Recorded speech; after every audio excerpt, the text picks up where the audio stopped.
The metallic tang of blood was a constant companion in the oppressive humidity. Rain lashed down on Alex, blurring the already indistinct line between forest and nightmare. His ragged breaths echoed in the oppressive silence between the booms of thunder. He was alone? Just yesterday, his 8-person tourism group had been a jovial band, their laughter echoing through the emerald embrace of the rainforest. Now, the symphony of life had been replaced by a grotesque concerto of buzzing flies and the unsettling rhythm of dripping blood. They'd been ambushed, not by a pack of wild animals, but by a tribe, a horrifying parody of humanity with eyes that burned with a hunger that went beyond sustenance. It wasn't a fight, it was a slaughter. Screams, once vibrant expressions of life, were now chilling echoes in the damp air. Alex had stumbled away, adrenaline a desperate fuel that propelled him through the dense undergrowth. Now exhaustion gnawed at him, a relentless predator far more patient than the ones he could hear circling in the darkness. A low growl, primal and guttural, sent shivers down his spine. He wasn't sure if it was human or beast, but it didn't matter. Here, in the heart of this primeval forest, the lines blurred. He tripped on a hidden root, landing hard on his ankle. Pain exploded in a white-hot symphony, bringing tears to his eyes that blurred the world further. He was a cornered animal, whimpering on the forest floor, waiting for the inevitable. A twig snapped, sending a fresh jolt of terror through him. A hulking figure emerged from the trees, moonlight glinting off greasy, matted hair. The cannibal for human he surely was, though the words seemed inadequate, wore a gruesome necklace of what Alex, with a horrifying certainty, recognized as human teeth. The stench of rotting flesh and unwashed bodies assaulted him. The cannibal grinned, a grotesque display of jagged yellowed teeth. He spoke, but the language was a guttural series of clicks and growls, a primal communication that transcended words. He raised a hand, long, dirty fingernails glinting in the moonlight. Alex screamed, a primal, desperate sound that echoed through the silent trees. But then, from the undergrowth, a new sound pierced the night. A low rumbling growl, unlike anything Alex had ever heard, shattered the tense silence. The cannibal's head whipped around, his hungry gaze fixed on the source of the sound. Emerging from the shadows was a creature of nightmare, a panther, its sleek black fur slick with rain, its yellow eyes burning embers in the darkness. This was no ordinary predator. Its size was monstrous, its every muscle rippling with a power that defied logic. The cannibal and the panther locked eyes, a primal tension crackling between them. For a moment, Alex was forgotten, a mere spectator in this brutal dance of predator and prey. Then, with a deafening snarl that seemed to shake the very trees, the panther lunged. The fight was a whirlwind of snapping teeth, gnashing claws, and bone-chilling growls. The cannibal fought with a feral desperation, but the panther was a creature of pure, honed instinct. A sickening crunch echoed through the trees as the panther clamped its jaws around the cannibal's throat. The thrashing, flailing figure went limp, then silent. The panther turned towards Alex, its eyes burning with an intelligence that sent a fresh wave of terror through him. He flinched, bracing for the attack, but the panther simply stared at him for a long, eternal moment. Then, with a final, ear-splitting roar that seemed to shake the very foundations of the forest, it melted back into the darkness. The beast's prize lay silent beside him, a grim reminder. Alex knew this wasn't over. The forest held more horrors than just cannibals and panthers. He had to move. He had to find shelter, find help, or succumb to the elements, the lingering threat of the remaining cannibals, or perhaps something far worse.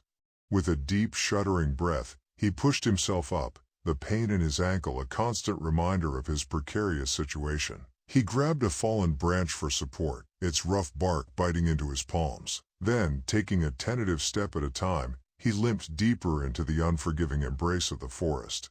The symphony of the night had changed. The rhythmic drumming of the rain was now accompanied by the unsettling chirping of unseen insects and the distant, mournful hoots of owls. Every rustle of leaves, every snap of a twig, sent a fresh jolt of terror through him. He stumbled on, fueled by a primal urge to survive, a flickering ember of hope battling against the encroaching darkness. Hours bled into an eternity. The air grew colder, and a thick fog rolled in, obscuring the already dim moonlight. The forest floor became a treacherous maze of roots and hidden hazards. Exhaustion gnawed at him, a relentless predator nipping at his heels. He was delirious, his vision blurring at the edges.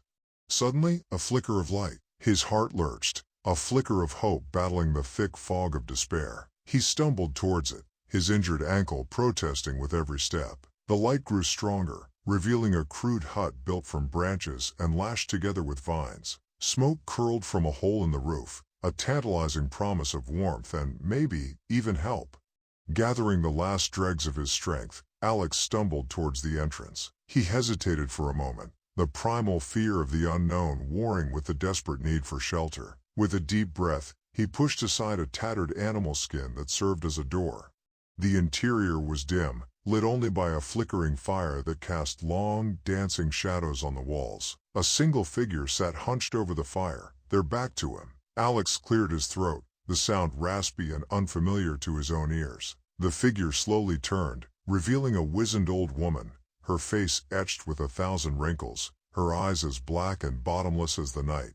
She spoke in a language he didn't understand, a guttural clicking that sent shivers down his spine. But there was something in her gaze, a flicker of something that wasn't quite hunger, not quite cruelty. It was a mixture of curiosity and pity. Alex, his voice hoarse and weak, stammered out his situation in broken Spanish, the only language he knew besides English. The woman listened patiently, her expression unreadable. When he finished, she spoke again, a few words he recognized. Lost, injured, safe for now. Relief washed over him, a wave so powerful it nearly brought him to his knees. He sank gratefully onto a pile of animal skins near the fire, the warmth slowly seeping into his chilled bones. The woman, who introduced herself as Xochitl, cleaned and dressed his wound with a surprising gentleness. She offered him a steaming mug filled with a bitter, herbal tea that tasted like salvation.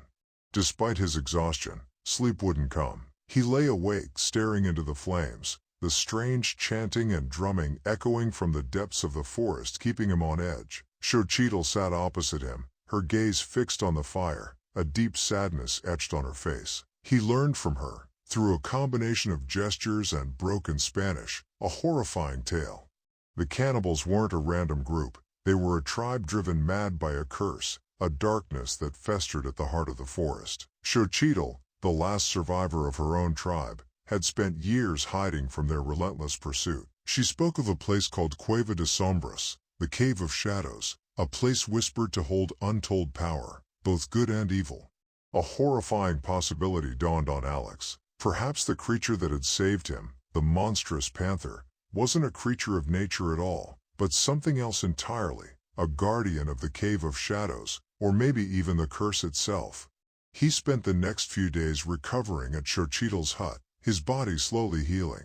He learned to navigate the treacherous forest with a newfound awareness, the chilling reality of his situation sinking in. He couldn't stay with Xochitl forever. He either had to find a way back to civilization, or delve deeper into the heart of the darkness and confront the Cave of Shadows.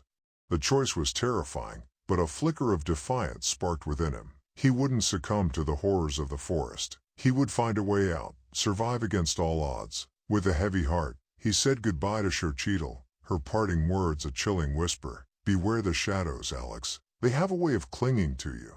Armed with a crude spear fashioned from a sharpened branch and a map Xochitl had drawn in the dirt, Alex set off once more. He walked with a newfound resolve, fear a constant companion, but hope, however fragile, still flickering in his chest. He was a lone survivor in a primeval forest, but he refused to be another victim. He would unravel the secrets of the Cave of Shadows, find a way out, and escape the clutches of the darkness.